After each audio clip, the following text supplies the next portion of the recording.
Times naiisip ko na bakit nararanasan ko yung mga ganitong bagay. Yung minsan naiisip ko na bakit hindi naman ako masamang tao. Fair naman ako lumaban sa buhay. Mamimiss ko to mga asong ko to. Ito ang aso ko guys dito.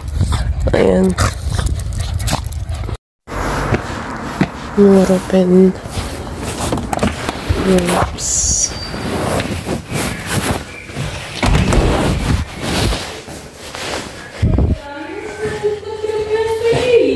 Ito.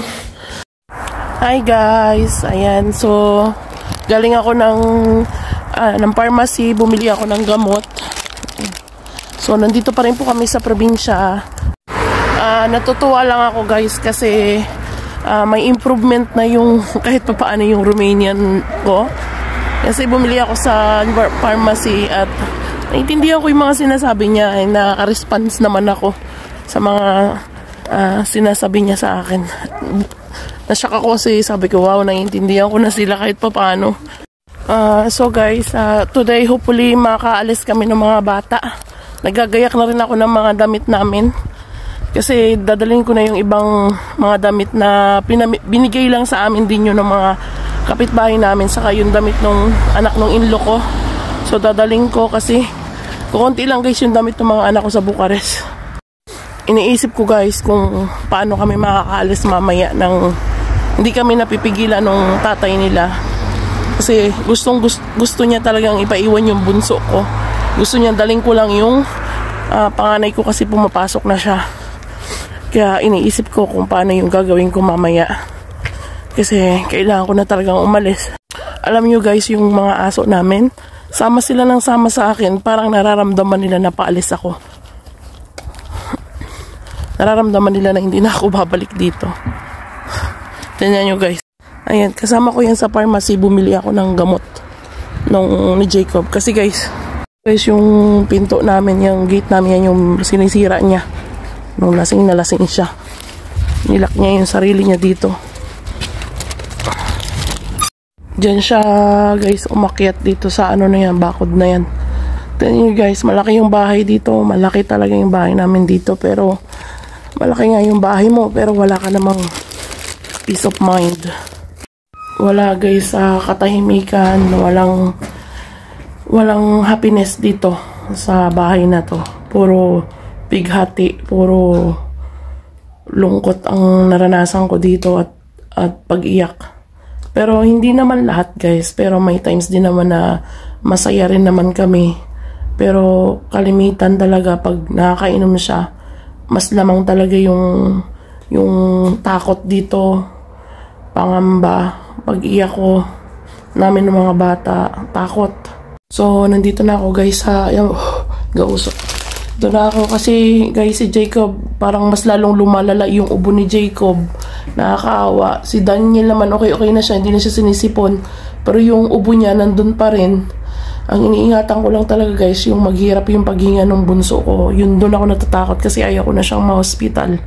Sobrang hirap. Naawa ako sa bata kasi alam niyo, napakaliit pa niya. Ilang beses na siya napasok sa hospital, na-operahan, na ang pinakamahirap yung nilalagyan siya ng gamot na swero, ng antibiotic pinapadaan sa sa mga ugat niya kasi nga si Daniel napakahirap pa inumin ng gamot, lalo na kung antibiotic at hindi maganda yung lasa. Kaya guys, pag ako bumibili yan, European at saka yung mga gamot, tinatanong ko kung ano yung flavor. Yung flavor pala dito guys is aroma. So tinanong ko kung ano yung flavor niya. Kapag strawberry o grapes yan, gusto niya orange, pero mas prepare niya yung strawberry. Ito na tayo.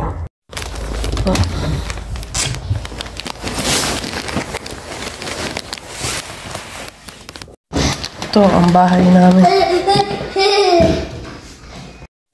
Ayan guys, after kong bumili ng gamot, nag-standby muna ako dito sa may salas, pero malamig dito guys. Pag-pray nyo guys na maging okay yung pag-alis namin mamaya ng mga bata kasi alis ko na sila kasi kahit wala na sila guys na lagnat, ubo na lang talaga. So sobrang gulo ng isip ko guys, pero maraming salamat sa lahat ng mga comment nyo dun sa video ko na kaka-upload ko lang kahapon. Sobrang na-appreciate ko po yung mga pagmamalasakit niya sa akin. Sobrang na-appreciate ko rin po yung mga nag-message sa akin inbox. Directly may tumawag. Ayan, alam ko na sabi niyo nga sa akin na kahit anong sabi niyo, kahit anong advice niyo, nasa akin pa rin yung desisyon kung ano yung tama kong gagawin. So, aalis ako guys. Alis kami mamaya ng mga bata. Hopefully, maging maayos yung pag-alis namin. Bahala na guys. Iniisip ko kasi guys kung dito ako pupunta sa shelter dito sa probinsya. Pagdating ko naman dito, maista kami dito guys. And mayroon akong inuupahang apartment sa Bucharest.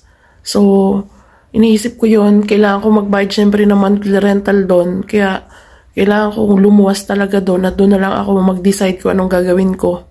Ayoko magsalita dito guys sa video kasi i-ano ko na lang, i-follow up ko na lang kayo. So, yun nga, kailangan ko talagang lumayo dito guys at mag-start na ng panibagong buhay na hindi nakasama siya. Napakahirap guys ang desisyon ko na ganito kasi yung mga bata malalapit sa ama nila. Kaya lang, kailangan ko mag-desisyon guys na para rin sa amin. Ngayon, okay na naman siya. Parang walang nangyari. Ang ano ko lang sa kanya, never siya nag-open na about doon sa nangyari. Never niya akong kinausap. Never siyang humingi ng tawad sa nagawa niya sa akin. Wala na naman na parang wala lang. Parang normal lang sa kanya. Pero yung takot ko at paniko, paulit-ulit lang. Kaya mag-decide na ako na mag-start na ng bagong buhay. Piliin ko yung bagong path ng buhay ko na wala ng takot. Alam ko na darating pa rin yung mga problema. Alam ko, pero ngayon wala na yung takot. Wala na yung mag-iisip ako na pag nakainom siya na iisipin ko anong mangyayari sa amin ng mga bata, kung sasaktan niya o sasaktan niya ako. Kaya guys, yun, maraming salamat guys sa inyo, sa lahat ng payo niyo sa akin. Alam niyo ba guys, yung pamilya niya, tikom yung bibig, hindi pumunta dito kasi pero alam na nila yung nangyari. So, kasi nung dati, nung unang matindi yung nangyari sa akin, na ginawa nung anak nila, as in, kinausap lang nila, pero never nila akong tinulungan o dinala man lang sa hospital. Never man lang nilang na-report yung nangyari sa kinauukulan. Ayaw na lang magbanggit guys, kasi alam ko maririnig niya. Ngayon, tikom sila, kasi akala nila, hindi ko gagawin yung mga bagay na hindi nila ina-expect. Nagagawin ko yon. Kung dati takot ako, kung dati alam kong walang tutulong sa akin, ngayon hindi na kasi namulat na ako guys eh. Simula nung nakarating ako ng Bucharest, simula nung nakakausap ako ng doktor, ng otoridad, yan. So, mas lumakas yung loob ko. Tapos yung mga comment nyo na may mga naka-experience kung ano yung sitwasyon ko ngayon na sitwasyon nila noon na okay na yung buhay nila. Simula nung nawala yung asawa nila sa buhay nila. Kaya, ay buhay. Sometimes naiisip ko na bakit nararanasan ko yung mga ganitong bagay. Yung minsan naiisip ko na bakit hindi naman ako masamang tao. Fair naman ako lumaban sa buhay. Pero sabi nga na lahat ng mga nangyayari sa buhay natin is meron si God na plan. Maybe para maging aral sa atin, or maybe para mas tumatag tayo sa buhay at maging mas malakas yung faith natin sa Kanya, na ipaubaya natin lahat sa Kanya. So yun guys, so alam ko ito na yung signal na hinihingi ko, na ito yung matagal ko nang hinihingi sa Kanya. Baka ito na yun guys.